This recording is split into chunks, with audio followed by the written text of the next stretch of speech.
Kasi like me, I really enjoy doing this eh. And sobra akong makbuting-ting, handa kung sabi nga ng asawa ko na at last, yung pagka-creative and pagkakakitaan mo na.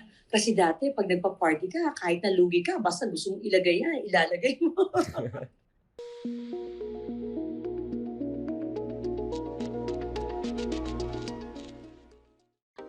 I have always been a stay-at-home mom with 4 kids. So ever since when my kids were growing up, or even before they were babies, no, I was into events like parties.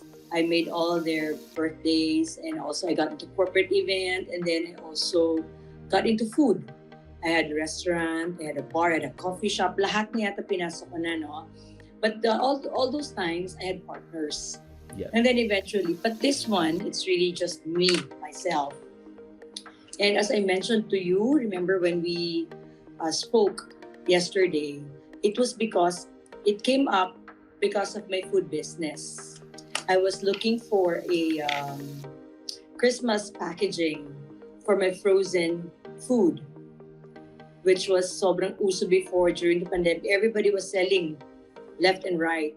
So I had frozen packed barbecues because I used to have that barbecuehan in the neighborhood. So I came across that same kind of basket with same material, same design. It's just that I had to customize the size in terms of how many packs I could put in. Because depende what the client would want. No, like they would want an assortment of 8 packs of whatever frozen food. Then that would fit the small basket. O nung una, pinangregalo ko muna. Just to test the market house. Kasi hindi ko naman siya talaga siyang inegosyo yung basket. My negosyo was the food. And then eventually, I added the one on the top. Kasi nga naman, if you close it and then there's nothing on top, so useless yung insulation bottom and around. So to really seal in the frozen state of the food packs, that's what I did. Pero, come January, yung wala nang masyadong gift packs and all, I decided to just sell the baskets. Kasi nga, as I mentioned, before, nung may frozen pack with the basket, a lot were asking if they could only just buy the basket. Pero, I couldn't cater to that because I only had several weavers for my current demand. So I didn't sell just the baskets. I told them, and besides then, wala ka talaga akong kinikita sa baskets. Very minimal. I just pad it and then just the frozen packs.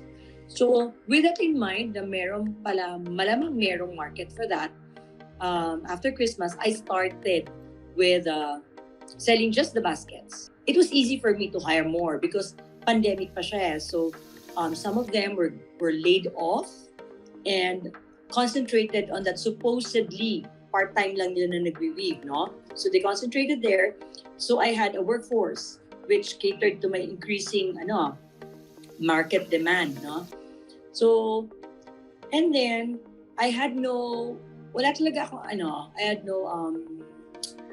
I did not even think of getting into bags because sabi ko, ang dami na niyan, nagbebenta, bayong-bayong, whatsoever. The very, parang naging trend pa nga yung bayong na pinipaint. I'm really not getting to that because, I'm not gonna, delve into their market. Hindi ko naagawan yung market nila kasi mine is totally different. Diba? It's for food kasi nga, doon ako galing sa food. However, there was really a demand. Ang dami kong friends na who cannot go out naman and buy their bayongs and all, di ba? Marami sa Kamling, marami sa Laguna, marami sa Pampanga or wherever, Bicol and all. So, I had no choice. That's why, nag-diversify na rin ako into bags. Pero, I designed my own bag. Parang, for example, may magpapadesign sa akin. Like, they want this design. Okay, so I will design. There are times na design pero they won't push through with the order. So I keep the design and I just improve it and then yun, lalabas ko siya as my own brand.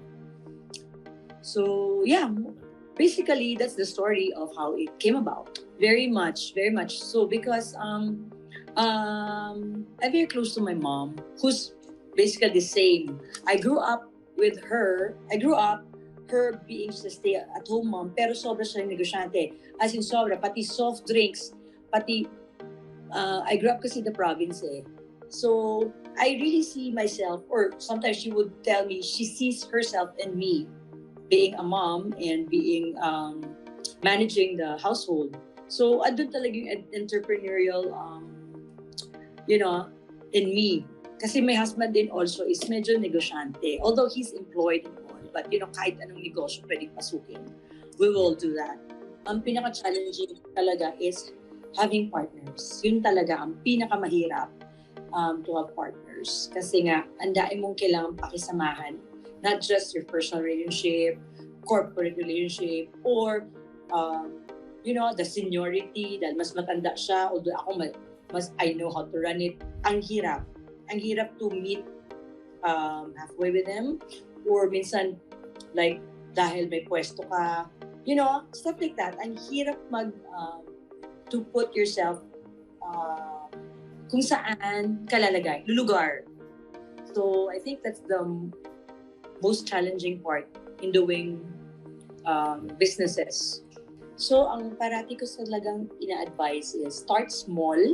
And if you start just by yourself, you could don't get into something you don't know, or you won't enjoy. Kasi like me, I really enjoy doing this and sobra akong makbuting-ting, ang dahil kung sabi nga ng asawa ko na at last, yung pagka-creative and pagkakakitaan mo na. Kasi dati, pag nagpa-party ka, kahit nalugi ka, basta gusto mong ilagay yan, ilalagay mo. Probably the creative side of me. So number one, make sure that you know what you're doing. You know what you're gonna get into, and what kind of business you're gonna get into. Then number two, important is you have to target a market. You have to know kung sino yung market mo. Because ang hirap if wala kang, sige, like now, di ba? Sobrang daming get into food or whatsoever, pero hindi masyadong na-target ang market nila. Like, ano ba ang target nyo? Not just in terms of age, in terms also of financial, ABCD ba yung market mo? And then, yung chop suey na sinasabi nila na basta kung sino na lang. It's hard kasi it's like very suntok sa buwan. No? And you cannot really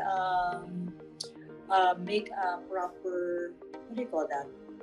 Study, feasible study about the business you're gonna get into. Kasi walang specifics diba? And then, for me start small.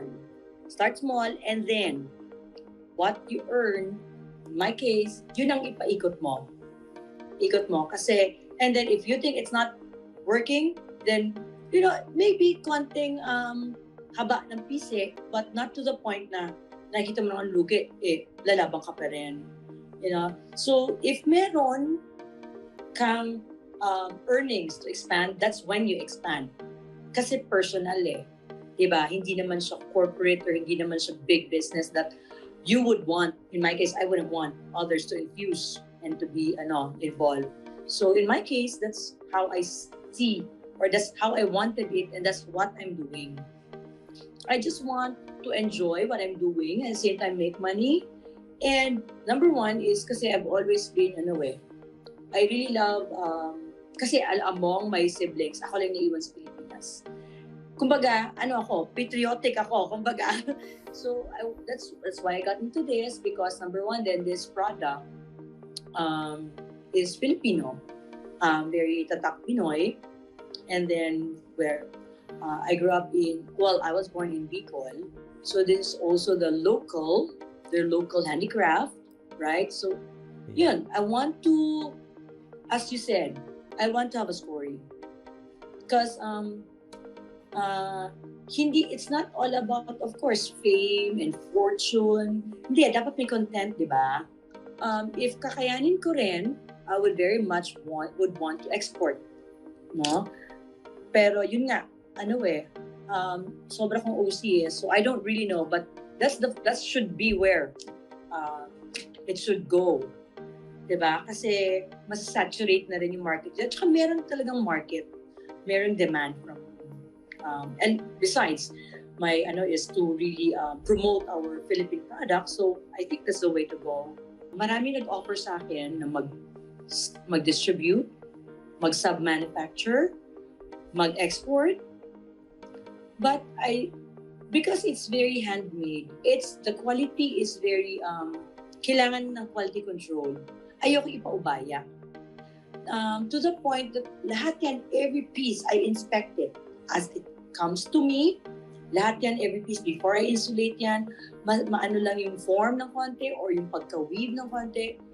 I always talk to my weavers. Just earlier, I was talking to Kim nga kasi nga marami kaming, dahil sa bilis kailangan ng production, medyo nagkakaproblema sa weaving.